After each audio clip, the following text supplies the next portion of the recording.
Right now, somewhere in America, a family is sleeping through the night in a room that measures 68 degrees. No air conditioner running, no compressor humming, no electric meter spinning. Their cooling bill for the entire month of August, under $30. And the device keeping them cool fits in a grocery bag and costs less than a fast food meal. What you're about to hear is not a hack. It is not a trend. It is a piece of knowledge that worked for 200 years, was quietly buried by a billion-dollar industry, and has been sitting in plain sight ever since, right on the kitchen floor of every Amish home in Ohio, Pennsylvania, and Indiana. My name is irrelevant. What matters is what I found. And if you stay with me for the next 10 minutes, you will never look at your power bill the same way again. Before I go any further, if you are watching this and you have been looking for a way to cut your summer cooling costs without ripping out walls or calling a contractor, hit that subscribe button right now and tap the bell. Because this channel exists for exactly one reason: to pull knowledge out of places where it has been forgotten and put it back in the hands of the people it belongs to. This video is one of those pieces of knowledge. There are more coming. Subscribe so you do not miss them. And now, let us get into this. It is the middle of July. The outside temperature is 94 degrees. You have a window unit grinding away in your bedroom, and it is losing the fight.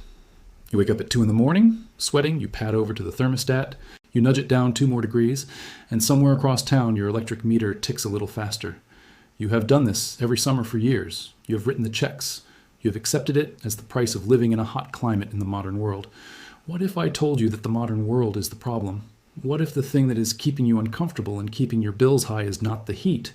It is the idea that the only solution to heat is a machine that costs $1,000, runs on electricity, breaks down every 7 years, and is sold to you by a company that needs you to keep buying it forever? There is a different idea. It is older than the United States. It is simpler than anything you have ever seen advertised. And the reason you do not know about it has nothing to do with whether it works. It works. It has worked continuously, without a single modification, for over 200 years. The reason you do not know about it is because, in 1931, a committee of engineers, 3 of whom personally held patents on mechanical refrigeration equipment, sat down and wrote a single sentence in an industry manual that would shape residential cooling in this country for the next century. That sentence classified what I am about to show you as, and I want to be precise here, a primitive method unsuitable for modern domestic application. One sentence. Published once. Reprinted in every major building guide, home economics textbook, and federal housing pamphlet for the next 30 years.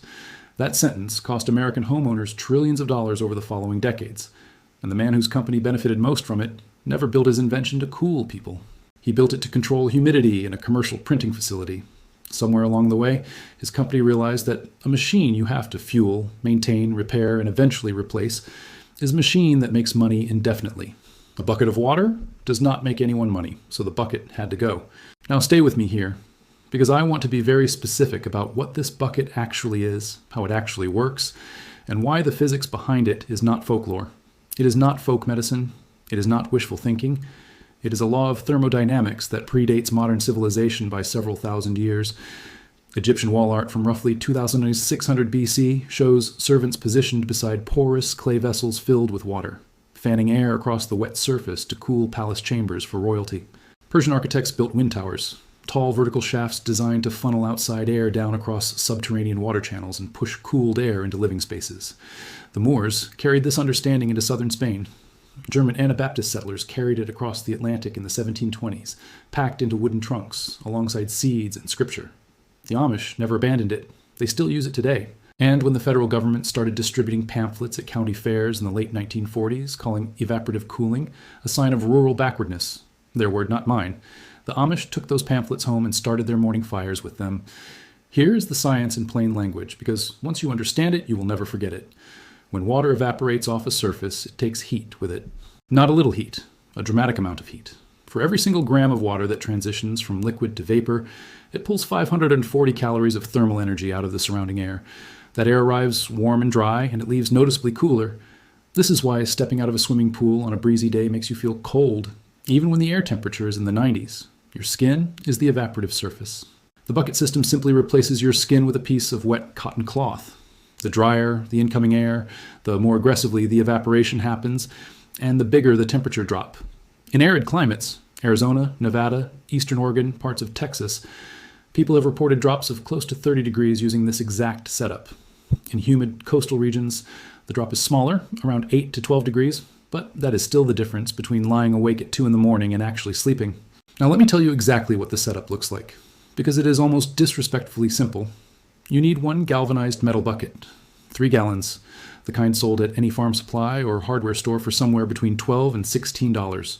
You need 3 yards of unbleached cotton muslin fabric, cheap, available at any fabric store, sometimes sold as flour sack material.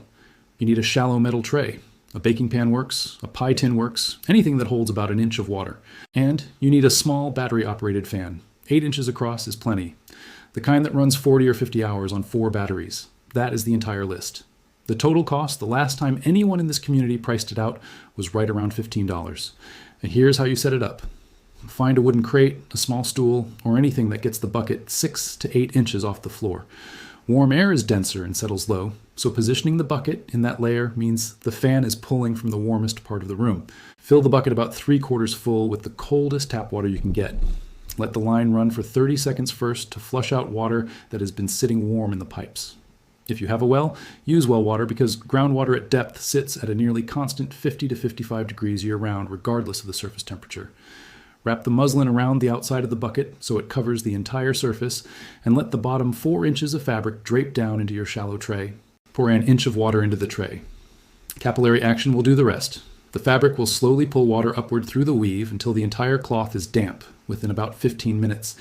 You will see the wet line climb the fabric like a tide coming in. Position the fan 12 to 18 inches behind the bucket, aimed across the wet fabric toward where you're sleeping or sitting. Close the bedroom door, draw the curtains, and wait. Within 40 minutes, the room temperature will begin to drop.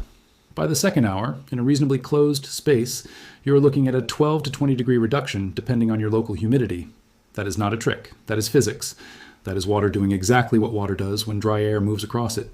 Now, I promised you a second layer, and this one is the layer that the cooling industry never even had to suppress because they never knew it existed.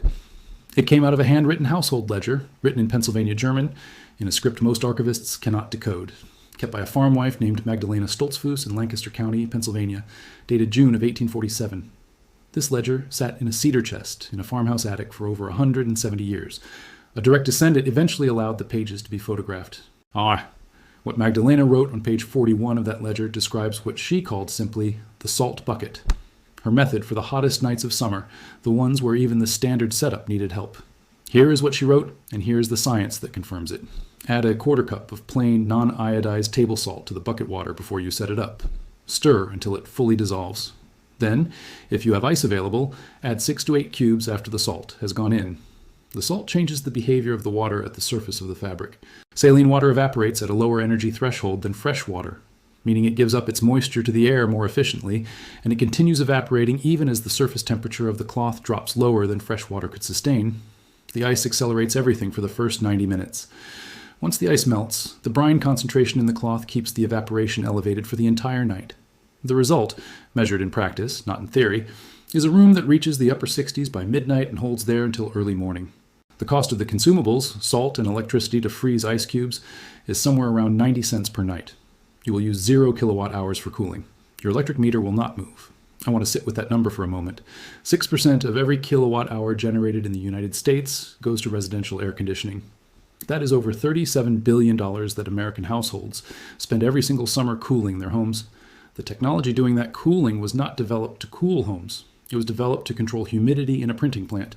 The industry that built it has spent 90 years convincing you that a bucket of water is primitive, while the Amish, who never stopped using the bucket, have been sleeping cool and keeping their money every August for 200 years. Here is what Magdalena wrote in the margin of her ledger that summer, a small note in the shorthand she used for personal observations. Translated, it reads something close to, "The English neighbors stare and will not try it." That note is from 1847, and somehow it is still true. Translated, it reads something close to, "The English neighbors stare and will not try it." That note is from 1847, and somehow it is still true. If you built this tonight and it worked, I want to hear from you. Drop a comment below, tell me what state you're in, what your cooling bill looked like last August, and whether you have access to well water or whether you are working with CityTap. I read every single comment, and the answers you leave determine what I pull out of the archive next. There are more entries in ledgers like Magdalena's, a method for keeping dairy cold for 9 days in summer using a clay pot and a root cellar, A wall treatment that reduces interior temperature by 8 degrees without a single electrical component. A window orientation technique the Amish developed for south-facing bedrooms that most architects have never heard of. None of it is complicated. All of it works. And none of it requires you to write a check to anyone. If this is the kind of knowledge you came here for, subscribe. Share this video with one person who is tired of their summer power bill. And remember this, the ground beneath your house has been sitting at 55 degrees for 10,000 years. The air moving across a wet cloth has been cooling people since before the pyramids were built. The only thing that changed in 1931 was that someone figured out how to make you forget it. Build the bucket, add the salt. Sleep cool tonight?